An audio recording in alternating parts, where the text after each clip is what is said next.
Okay, and among the other reasons, I'm inclined to suspect that it's at least possible that there's some kind of larger purpose unfolding is the existence of consciousness in the sense of sentience, in the sense that of subjective reality, the fact that it is like something to be alive. And you are among the commentators on sentience, who I think gives due respect to the difficulty of the problem. I think not everyone does. In fact, not everyone in the greater Boston area does, I think. No, this is, I mean, we're definitely in agreement that there is a puzzle there, and we're both vulnerable to being accused of being Mysterians and of saying that that consciousness will never be solved, it's beyond the reach of neuroscience, which is not what I believe, and I think it's not what you believe in the sense of consciousness meaning the difference between conscious and unconscious processing.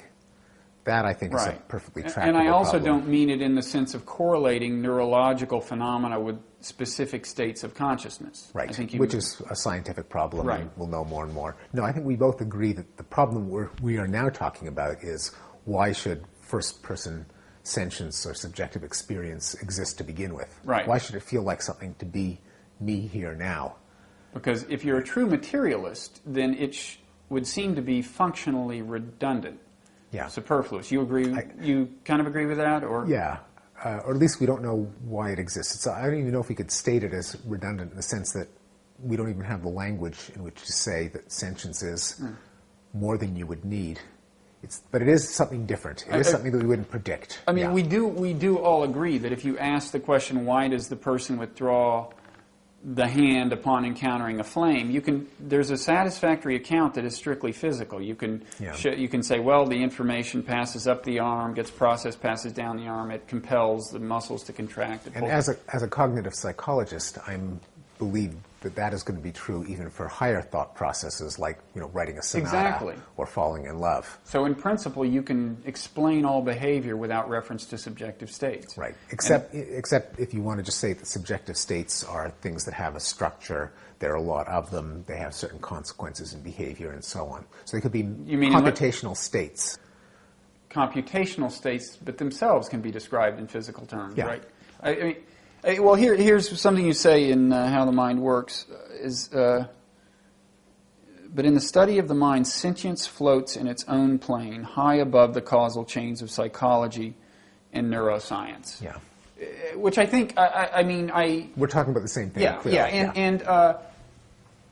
And given the fact, again, if you accept the contention that a trajectory toward more and more complex sentience is inherent in evolution, if you accept my contention that that's true, that seems to me to somehow make the teleological scenarios somewhat more palatable, especially in view of the fact that sentience is what gives life meaning. I mean, it's a fact that it feels like something to be alive that makes happiness possible. It's the reason it's bad to kill someone or hurt them and so on. Right. If they were robots who looked just like they look and behaved as complexly, so we wouldn't think it was any big deal to destroy one. Yeah, it'd be waste, but it wouldn't be sinful. Unless it was the property of a sentient being, in which case we frown on it still. No, I agree. And I know where you're going, which is that couldn't this mysterious stuff called sentience be a sign that there's more in heaven and earth than dreamed of in our very mechanistic, goal-less view of life? So you're taking two mysteries or problems and saying they might have the same solution, namely, why should sentience as this extra coloring or ingredient have arrived, and why does evolution, why did it at least, end up with this thing that we think is good, namely creatures with a moral sense who've actually used it to improve their lot? And so putting these two together. I mean, the way I don't have any argument against that, but I have an alternative, which, or maybe it's not an alternative, but it's an alternative way of thinking about it, is that sentience is something that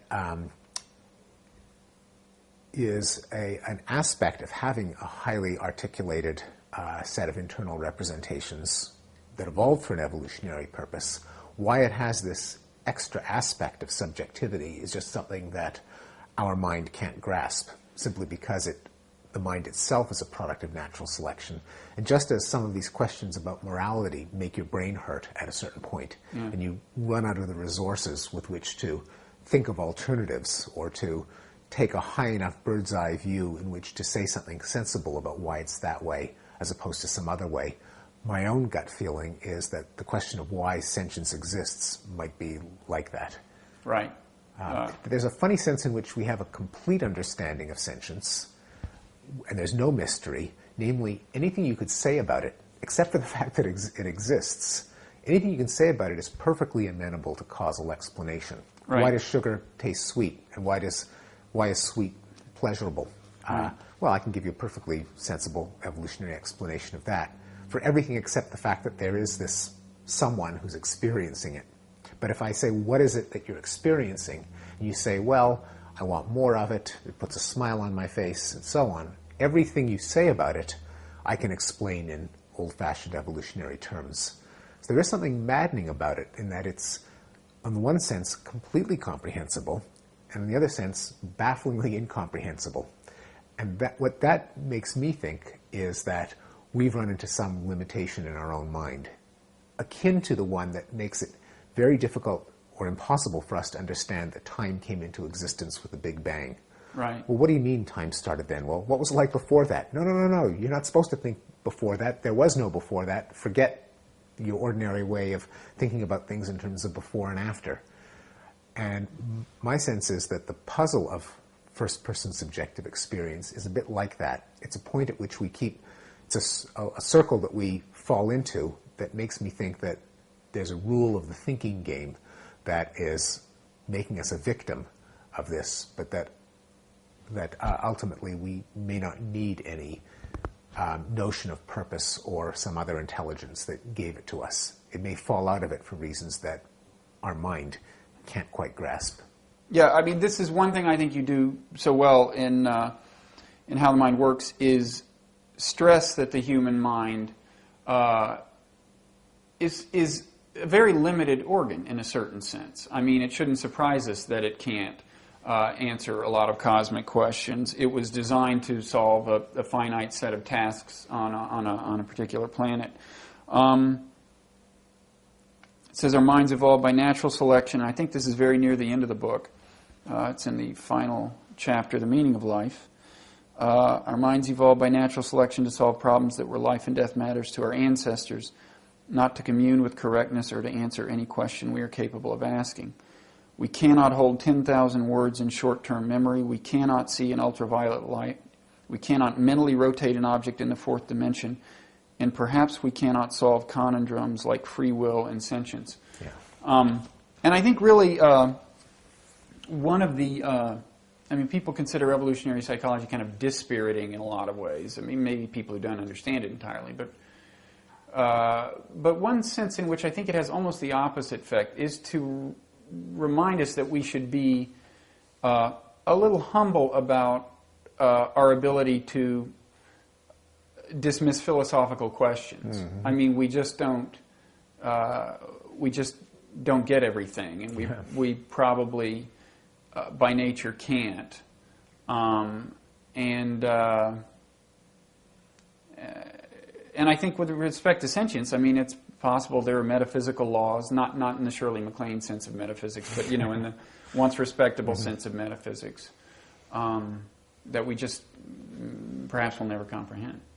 Right. I mean, one view is that there is actually a discipline devoted to topics that the human mind is incapable of understanding, and that discipline is called philosophy. Right. And most philosophers hate that characterization, but it was one of them, Colin McGinn, who suggested that philosophy is the subject, is the study of problems that the human mind is incapable of understanding. Yeah. But it has a natural affinity to religion, and McGinn points out that virtually every problem in philosophy has had a religious explanation historically.